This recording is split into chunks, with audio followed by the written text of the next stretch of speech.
Most people my age remember December 5th, 1996, or rather December 6th, because of what happened on December 5th. Now, on December 5th, Federal Reserve Chairman Alan Greenspan was receiving the Francis Boyer Award from the American Enterprise Institute.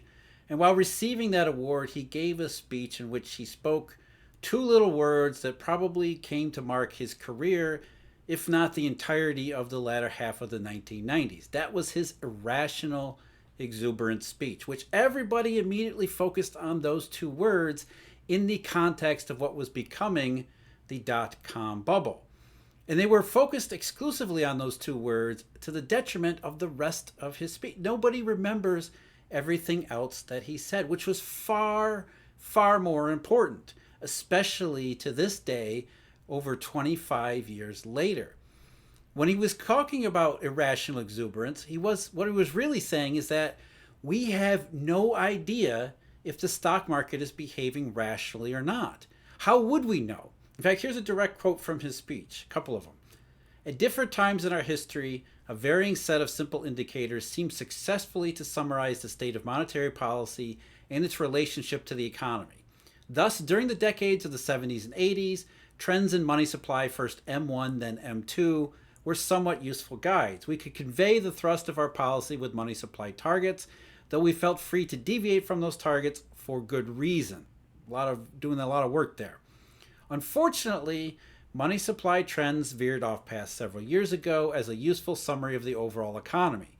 Thus, to keep the Congress informed on what we are doing, we have been required to explain the full complexity of the substance of our deliberations and how we see economic relationships and evolving trends. Again, what he was saying is that we have no idea what's going on in the monetary system. So we can't really tell you if the monetary system directly is performing the way we need it to. So how could we possibly say the stock market is behaving rationally or irrationally? We need to have a conversation about money and inflation, and in particular, the context of a supply shock that we're experiencing today and what the markets are actually telling us about it, and have been telling us all along. I'm Jeff. This is Eurodollar University. Thank you for joining me. If you're interested in more material, subscriptions, memberships, exclusive videos, opportunities, check us out at eurodollar.university. We have all sorts of stuff, including membership content, where we get into the background, the history, the mechanics, the diagrams, the complexities of the entire Eurodollar world, which, by the way, segueing into today's video, was really what Mr. Greenspan was talking about in December of 1996, even if he didn't specifically cite the Eurodollar's influence. He was instead talking about the impact of the Eurodollar evolution on money more generally, more broadly. And because they couldn't depend upon M1, M2, or any of the particular statistics from before, they were, as he said, we've been required to explain the full complexity and substance of our deliberations, and we're seeing how the economic relationships and evolving trends from essentially things like the unemployment rate, the Phillips curve, all the stuff I talked about yesterday. Inflation should be a very simple topic, yet as Mr. Greenspan was stating in 1996, as he would several times throughout the latter 90s into the 2000s, the Fed doesn't do money. They don't understand the monetary system. They don't know how to keep track of it. So when we were confronted with something like 1990s supply shock, oil price shock, many people were expecting the rise in oil prices from Saddam Hussein's misadventure into Kuwait might contribute to a reignition of the great inflation.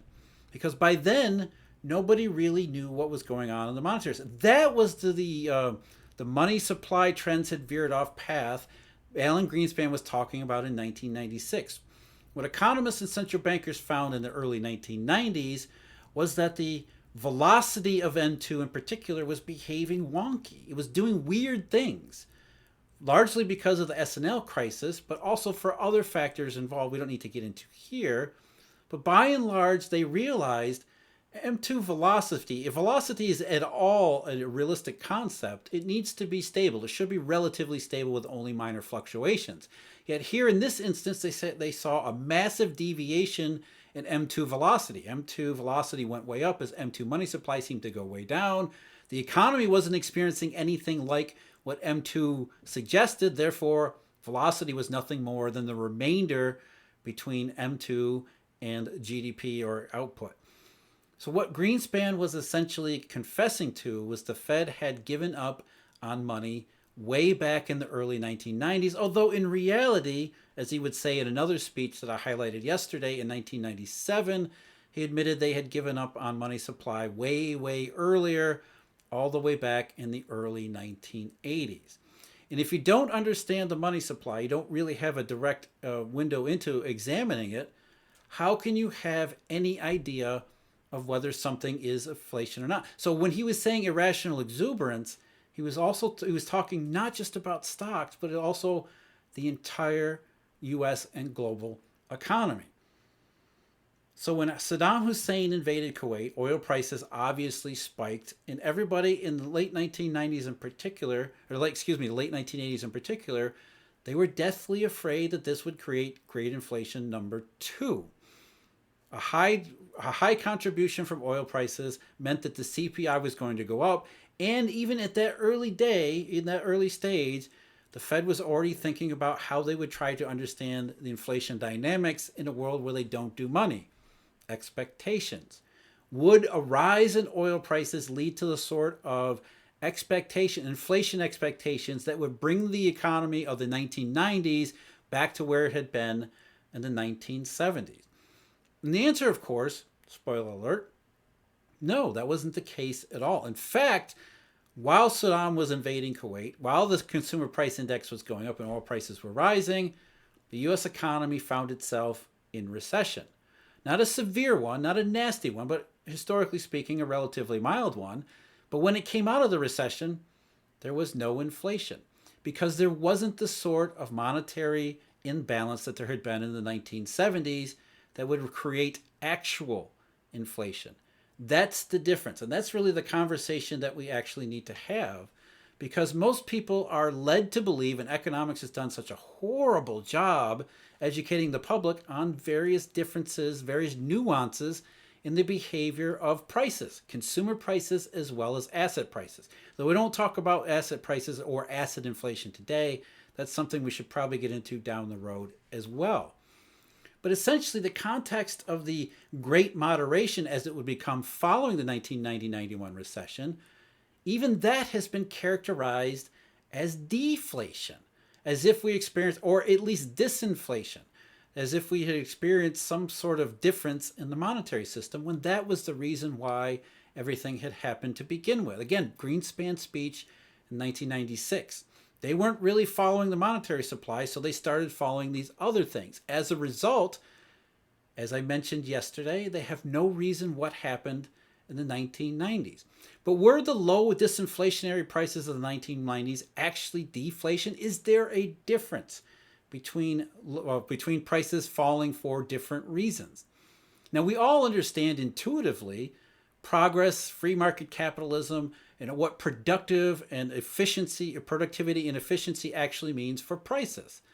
Think about your cell phone. We don't call them cell phones anymore because they're actually very powerful computers that fit in the palm of your hand. And most people have one of those because the prices of that computer, as well as all the components that go into them up until recently, had become cheaper and cheaper and cheaper. We got more efficient at making these kinds of things and putting them together and selling them and shipping them all over the world, integrating supply chains. But that wasn't deflation, that was efficiency. It was the secret of efficiency, this globalization that developed really since the post-war era, since the 1950s on forward, but really in the 80s and 1990s, just when the Fed started to lose control, not really control, but lose the ability to monitor the monetary system, we had this wave of globalization produce efficiency, not deflation. There's a difference. The difference between deflation and efficiency couldn't be greater. and it can't be understated. Deflation is a monetary disease, just like inflation is a monetary disease, even though there are other reasons why consumer prices could go up on balance. Supply shock. So there's really four different things here. There's inflation, monetary variety. There's inflation because of supply imbalances, simple economics. There's deflation, which is the other side of monetary problems, too little money. And then there's productivity and efficiency. What we experienced through the Great Moderation was the Eurodollar system bringing all of these factors together combined, creating efficiency throughout not just the US economy, but the global economy in a way that meant we were all benefiting from it. Now, as I said previously, on many videos I've been asked about this. I know that these kinds of transformations are not uniform, and many times they end up being messy. I grew up in the Rust Belt, so I saw the downside of globalization. But in overall terms, this efficiency, this great moderation, which had nothing to do with the Federal Reserve at all, was about efficiency. It was about productivity. It was not deflation. Deflation is something like we saw in 2008 or in the early 1930s. That kind of deflation could not be more different, and it leads to very different outcomes. An economy that is efficient, productive, high level of productivity is one that's going to be, as I said, creating high rising standards of living, but also it's one that's going to be sustainable because we're able to do more with less. We're not being held back. We're giving the gift of productivity and efficiency, which means we can do all sorts of other things. That's why economic activity continues to grow at a substantial and stable pace whenever you combine all of these factors together to create that magic of efficiency. Not just on a micro scale, but in this case, on a macro scale. Whereas monetary deflation, the having not enough money to engage in direct commercial transactions, leads to all sorts of really negative, the worst kinds of economic consequences, because you're interrupting commerce for the lack of the primary tool for commerce. Money isn't wealth. It is a tool to engage in trade and commerce. And if there isn't enough money, then we're left with inefficient means of exchange, bartering, for example, or in extreme cases like the early 1930s, people have to sell what assets they have to get enough money in order to buy the basic necessities of life. That was the real downside disaster of the monetary deflation of the 1930s. For example, just imagine yourself, say, as a table maker. You make tables that cost you, say, $100 of input costs in your own time to make a really nice table to sell to the general public. But when there's not enough money, and everybody has to sell what possessions they have, or a lot of people have to sell what possessions they have just to get enough money to buy food, for example. They don't have a job. Their savings have been wiped out in the banking system, all these bank failures. So now everybody that needs cash in order to buy food, they start selling, for example, their kitchen tables. But they're not going to be selling their kitchen tables for $100. They're going to be selling their kitchen tables for so much less just to get some cash so that they can engage in what used to be regular commerce. That's monetary deflation. Not only is that a problem for all the people who have to sell their kitchen tables, it's an enormous problem for the table makers. Because all of a sudden we have all of these tables hitting the marketplace at prices that are substantially less than it takes for you to make a table. Which means not only are everybody else experiencing economic issues, the table makers now going to be out of business because all these tables are flooding into the market for lack of money, which just spreads the deflationary disease into, as John Maynard Keynes said in his essay in 1923, it becomes the worst evil of all. In Social Consequences, he wrote, "We see, therefore, that rising prices and falling prices each have their characteristic disadvantage.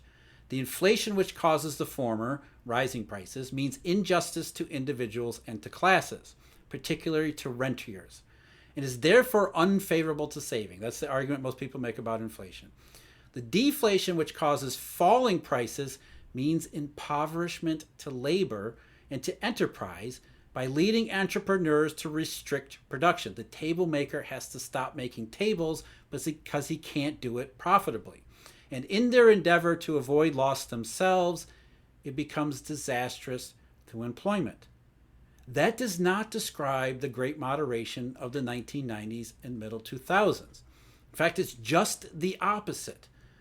Efficiency, productivity, that's what happened during the Great Moderation. Whereas during the 2008 monetary crisis, which spiked unemployment all over the world, yeah, Keynes's description actually applies to that. So let's talk about the flip side, which is equally a problem because we're also led to believe that inflation is the cure for deflation and deflation might be the cure for inflation. That's the kind of the operating doctrine, and I'm oversimplifying here, but that's the operating doctrine the Federal Reserve is attempting to use now, saying that we have this deflationary problem and we're going to try to fix it by stomping the brakes on the economy, creating higher unemployment because they believe in the Phillips curve. And the reason they believe in these things is because of what Alan Greenspan said back in 1996. They don't know money. They can't tell you that this is inflation or a supply shock because they wouldn't know the difference. And so they're using the wrong types of policies, which is what Jeremy Rudd said in his paper that I highlighted yesterday, that the greatest danger here is not the lack of control over inflation, it's the illusion of control over inflation, which is what and it's not even just the illusion of control over inflation, it's the illusion of inflation itself. Now, what markets had been pricing since last year wasn't inflation at all. Yield curve flattening, Eurodollar futures curve inverting, had said all along that this was a temporary transitory supply shock. There was not the money available to make this into a secular inflation story like the 1970s. So Alan Greenspan admitted, as Jay Powell and a number of other Federal Reserve officials would, if you force them to be honest, they don't know the money part of this thing, but the markets do. And the markets have said all along, this thing is going to end. As I wrote back in December of last year, when talking about 1990, irrational exuberance, all that stuff, Saddam's oil shock, this was late December of 2021, the upside down tips break-evens, along with the flattening curves globally, are dependable signals that consumer prices are not going to continue to accelerate for very long. And they didn't. On the contrary, the markets are more and more pricing something like the early 1990s, where especially the supply shock in oil more likely contributes to their eventual downside.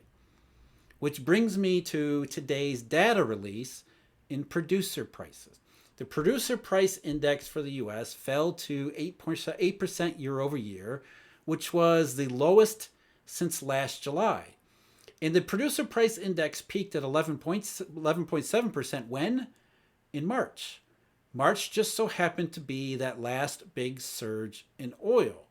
The last big surge in oil that proved to be like June and July of 1990, when oil prices contributed mightily to the recession. So that's what curves have been pricing all along. And then core producer prices today. The core producer price was at 6.7%, which was also the lowest since July 2021. Not only that, the month-over-month change was zero for the first time in a long time, whereas even more than that, even more probably important and relevant, services producer prices actually declined a bit, which suggests, as I said before, what markets have been pricing all along. This was never inflation. This wasn't about an imbalance of money. It was an imbalance of supply. And eventually, as markets had surmised all along, all throughout this period, and with increasing certainty leading us into the inversions that we see today, markets were increasingly certain how this would end. Didn't need the rate hikes. You can see it in the producer prices. Producer prices had already been decelerating ever since that last oil supply shock way back in March of earlier this year.